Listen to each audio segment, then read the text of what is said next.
अच्छा हकीम साहब, अब मेन चीज़ रमज़ान आ चुका है, रहमतों बरकतों का महीना, ठीक है। रमज़ान के हवाले से सबसे पहले तो मुझे हमारी ऑडियंस को ये बताएं कि रमज़ान एक जो ये देखिए स्पिरिचुअल एक इबादत है, लेकिन मेडिकली इसके क्या फ़वाइद हैं? जी बिस्मिल्लाहिर्रहमानिर्रहीम, बहुत शुक्रिया जी, आपने अवामुन्नास की अवेयरनेस के लिए बड़ा बेहतरीन प्रोग्राम तरतीब दिया। रमज़ान यकीनन एक रूहानी इबादत है, लेकिन इसके अंदर जिस्मानी राज भी बड़े पोशीदा हैं। और रमज़ान का जो एक महीना पूरे साल में हम लोग पूरे 365 दिन बदपरेजी करते हैं, अपनी ज़िंदगी बेतदाली से गुजारते हैं और बेहतियातियाँ करते हैं, और हमारा लाइफस्टाइल बिल्कुल सेडेंट्री है।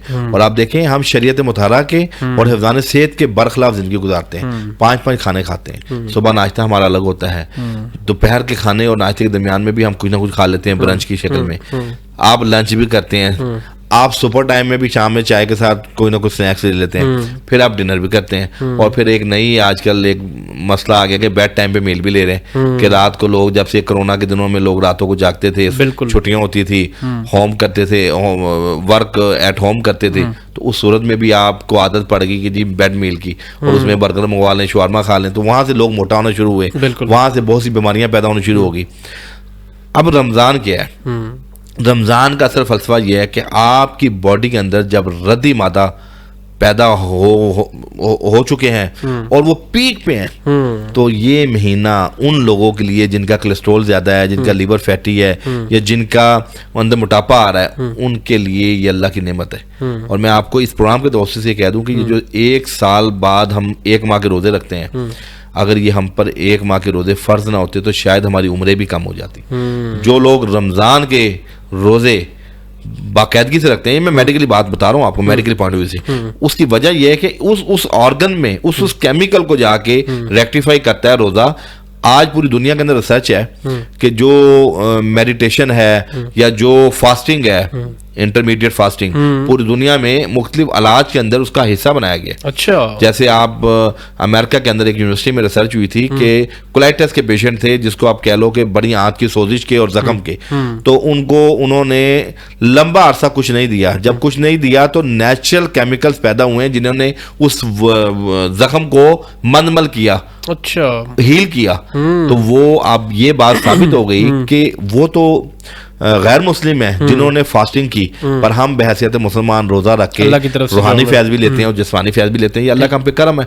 तो मेरे भाई, रोजा इंसानी सेहत के लिए बहुत अच्छी चीज है। आपके दिल की नालियों को खोलता है, रोजा आपका लंग्स के मामला बेहतर करता है, रोजा आपकी स्किन के इश्यूज को बेहतर करता है, रोजा आपका मोटापा ठीक करता है, रोजा आपके मैदे के अंदर जिन लोगों को बहुत तेजाबियत रहती है, एसिडिटी रहती है, एसिड रिफ्लक्स के इशू रहते हैं, रोज़ा उनके लिए तीरे बहदफ चीज़ है। अच्छा, इसमें आपने एक बात ही ना कि अल्लाह की तरफ से रहमत है, कुछ लोग हैं इस रहमत को जहमत में कन्वर्ट करते हैं खुद ही अपनी गलती की वजह से। उसकी वजह यह है कि हमने सारा दिन रोज़ा रखा, इबादत की, ठीक है, लेकिन हमने फ़ौरन इफ्तारी में के बाद जो है ना, हमने पकौड़े, तो जो चीज़ गंद बला है वो खा रहे हैं, पकौड़े खा रहे हैं जी, मीठा शरबत पी रहे हैं जी, तो हम दही बल्ले खा रहे हैं, तो हमने कोई हेल्दी चीज़ नहीं खानी। और इसी तरीके से सहरी के अंदर भी यही होता है कि लस्सी पी जा रही है, डिफरेंट चीज़ें और भी खा रहे, हलवा पूड़ी खाई जा रही है, सहरी के अंदर पराठे खाए जा रहे हैं। एक तो सहरी के हवाले से और इफ्तारी के हवाले से 2 सवाल है मेरे कि क्या डाइट प्लान होना चाहिए? अच्छा जी, देखें, मैं ये कहता हूँ कि सहरी में लोग जब खाना खाते हैं, हाँ, तो उसके अंदर कोई भी सब्जी खा लें, कोई कीमा ले लें, कोई गोश्त का सालन ले लें, शोरबा वाले टीप कोई भी लें, लेकिन आध पाव 1 पाव दही जरूर साथ रखें, ठीक है। अच्छा, हमारे यहाँ ये एक बड़ा एहतमाम होता था पुराने वक्तों में, बुजुर्ग करते थे कि पुदीने की चटनी बनाते थे। अच्छा, सर्दियों में जाहिर बात है आप लस्सी ज्यादा नहीं पी सकते, आपके जोड़ों में तकलीफ हो सकती है, जिन लोगों का रेशा बलगम का मसला है उनको बलगम बन सकती है, तो दही का इस्तेमाल आप सर्दियों में भी कर सकते हैं, ठीक है। सुबह के टाइम सहरी की मैं बात कर रहा हूँ, ठीक है, सहरी सुबह में होती है, रात में नहीं होती, ठीक है। वो अलग बात है कि हमारी सुबह आम दिनों में वो दोपहर को शुरू होती है, हाँ। तो सहरी का मतलब सुबह है, ठीक है, शहर से है। अच्छा, इसमें सर जी सुबह के टाइम जब आपने वो दही थोड़ी सी ले ली, तो एक तो उसका ये फायदा होगा कि पुदीने की चटनी उसमें मिक्स कर ली और थोड़ी काली मिर्च डाल लें, एक तो आपको ब्लोटिंग नहीं होगी, गैस नहीं होगी। अमूमन हम सहरी खा के सो जाते हैं, ठीक है, खासकर जिन प्राइवेट जॉब वाले हैं, उन्होंने 8-9 बजे ड्यूटी पे जाना होता है, वही 2-3 घंटे होते हैं। आपको रात को भी 1 या 2 खजूर सहरी के साथ खानी है, ठीक है। खजूर एक कुदरती न्यूट्रिशन है, इसमें ग़िज़ाइयत भी है पूरी, ठीक है। इसके अलावा आपने अफ्तारी के अंदर एक चीज मैं बड़ा हमेशा जोर देता हूँ अपने तमाम नाज़रीन को कि अफ्तारी आपने एक करनी, दो नहीं करनी।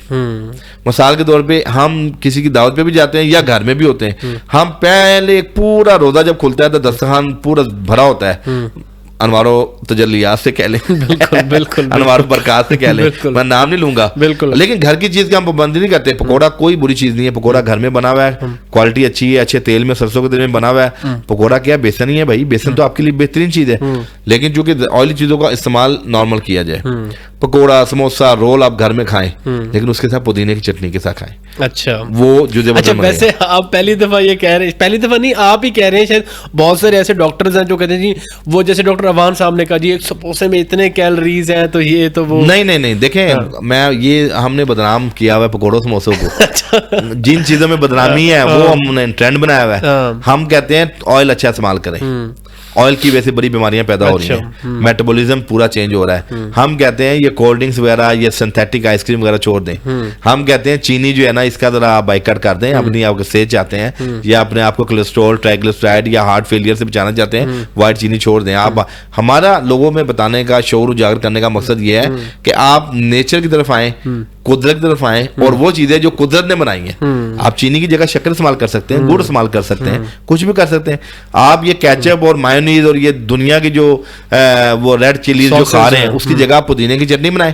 हम मना तो किसी चीज से नहीं कर रहे, हम सिर्फ रिप्लेस जो हमारे वर्सा, जो हमारा एक विरासत का हिस्सा था, जिसके अंदर हमारा दस्तरखान सजता था। काले चने देखें पहले खाए जाते थे, आज भी उर्दू स्पीकिंग फैमिलीज में वो घुगनी बनती है, काले चनों की चाट।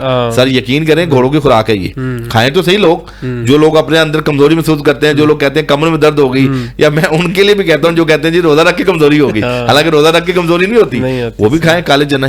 तो अच्छा, मैं शुरू यहाँ से हुआ था कि 2 इफ्तारियां नहीं करनी, एक टाइम में आपने इफ्तारी करनी है। हमारे यहाँ क्या होता है, पकोड़े खाए, समोसे खाए, दही भल्ले खाए, फ्रूट चाट खाई, शरबत भी पी लिए, शरबत भी पी लिए। अच्छा, उसके बाद क्या हुआ जी, आपने नमाज पढ़ के आए हैं, नमाज पढ़ के आए तो फिर एक और दस्तरखान सज गया, उसके अंदर जनाब आपके खाना पूरा है, रोटी है। मुझे आप बताएं, आप तो यहाँ सैर होके गए हैं, तो दोबारा कहाँ से आप खाएंगे? इसके अंदर 2 नुकसान है। एक नुकसान ये है कि हमारी बॉडी हाइड्रोक्लोरिक एसिड बनाना शुरू कर देती है जब हम खाना रोक देते हैं ना। ठीक है, जब हमने खाना खा लिया, हमारे ब्रेन को मैसेज मिल गया भाई स्टॉप, खाना खत्म हो गया, अब इसको हाजमे की तरफ लेके जाना है। तो कुदरत ने क्या इंतजाम किया है कि आपके अंदर हाइड्रोक्लोरिक एसिड बनने का अमल चल गया। अच्छा। अब आधे घंटे पौने घंटे बाद आके जब हम खाना खाते हैं तो वो हाजमे का वर्क दोबारा रुक जाता है। वो फिर आवाज, जैसे वो कह लें कि एक ट्रैक के ऊपर 2 जहाज उतारे हैं या एक ट्रैक पे 2 ट्रेनें आ रही हैं, तो वो भाई रुक जाओ, धमाका हो जाएगा। पर हम तो चूंकि आदि मुजरिम हो चुके हैं, फिर हमारा ब्रेन खाने की तरफ लग जाता है और हम जबरी बुनियाद पे खाना खाते हैं। तो मुझे बताएं, फिर वो रोजा आपको कैसे फायदा देगा? फिर वो आप कैसे तरावी की नमाज पढ़ सकेंगे? फिर आप तो 5 वक्त की नमाजों से कासिर हो जाएंगे।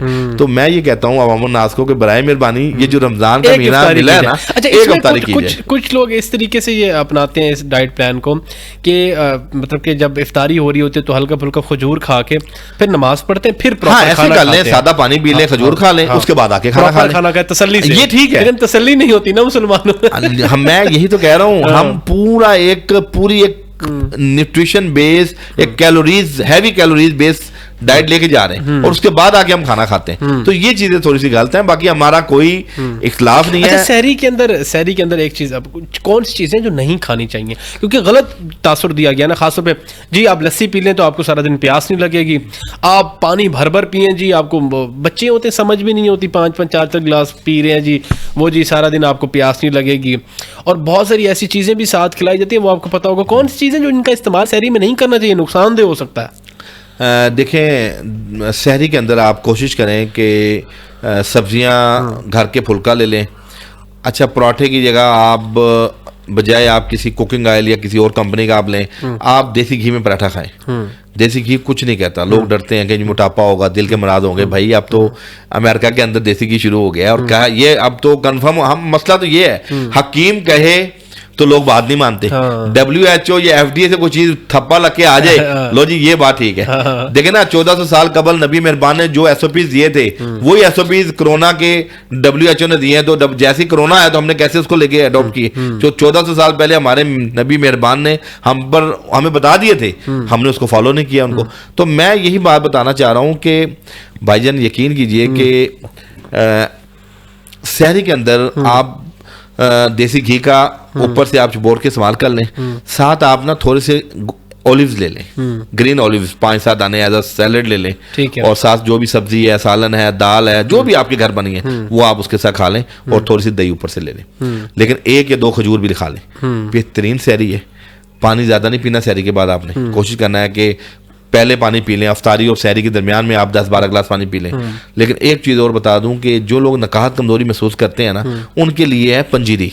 अच्छा, मौसम अच्छा है आजकल, सर्दियों के रोजे हैं इसको हम कहेंगे। आप ये जितने भी मौसमी नट्स हैं, अखरोट, बादाम, पिस्ता, काजू, जो भी आपकी स्वाबदीद है वो ले लें आप, और उसके बाद आप फूल मखानों को देसी घी में हल्का सा फ्राई करके ग्राइंड कर लें, और सूजी थोड़ी बहुत डाल लें, और इसका पूरा सा एक वो बना के ना बादाम की एक पूरी एक रेसिपी बना के, तो आप यकीन उसमें भुने हुए चने थोड़े से डाल लें, भुने हुए चने डालें। ये 1-2 चम्मच ना, जब आप तरावी पढ़ के आते हैं ना, तो आपको थोड़ी सी इश्तिहा पैदा होती है, भूख लगती है, आप 1-2 चम्मच ये कोसे दूध के साथ ले लें। सर यकीन करें, दिमागी तौर पे भी एक्टिव होंगे, मेंटली तौर पे एक्टिव होंगे, फिजिकली तौर पे एक्टिव होंगे, और जो लेथार्जी वीकनेस है वो भी दूर हो जाएगी। और मैं आपको बताऊं कि ये महीना रिहर्सल का, ट्रेनिंग का महीना है। हम इसमें हम देखें, आपने जिक्र किया कि लाखों रुपया के हमने ट्रेनर रखे हुए हैं अपनी हेल्थ को बेहतर करने के लिए। ये मुफ्त में हमें अल्लाह पाक ने एक शेड्यूल दिया है, हमने सिर्फ शेड्यूल पे अमल करना है, तो अच्छी सेहत भी पाएंगे और रूहानी फायदा भी मिलेगा। अच्छा, रमजान के बाद तो ईद की भी आमद होगी, ठीक है, तो अगर ईद के हवाले से कोई चीज बताना चाहें आप, अगर पब्लिक सर्विस मैसेज। देखें, इधर भी ईद में भी ये चीज़ है, अब या तो हम बड़ी ईद देखें तो गोश्त खाई जाओ, ठीक है जी, गोश्त, और छोटी ईद पे देखें तो फिर मीठे का ज़्यादा बहुत ज़्यादा इस्तेमाल होता है। इस वाले से भी थोड़ा बहुत देखें, हम कभी ये तो नहीं कह सकते कि छोटी ईद हो, शरीनी वाली ईद हो और मीठा छोड़ दिया जाए। मीठा खाएं, घरों के अंदर मीठा जो है वो खाएं, मिठाई की शक्ल में ना आप ना खाएं। आप घरों में खीर बनती है, गजरेला बनता है, ये जनरल हेल्थ के लिए बेहतर है। साबूदाना की खीर बनती है, और बहुत से ऐसी फ्रूट सैलेड बनता है, आपका वो कस्टर्ड बनता है, ये सारी कुदरती चीजें दूध में, ये आप खाएं, शक्कर में बना लें, चीनी कम डाल लें, नंबर 1।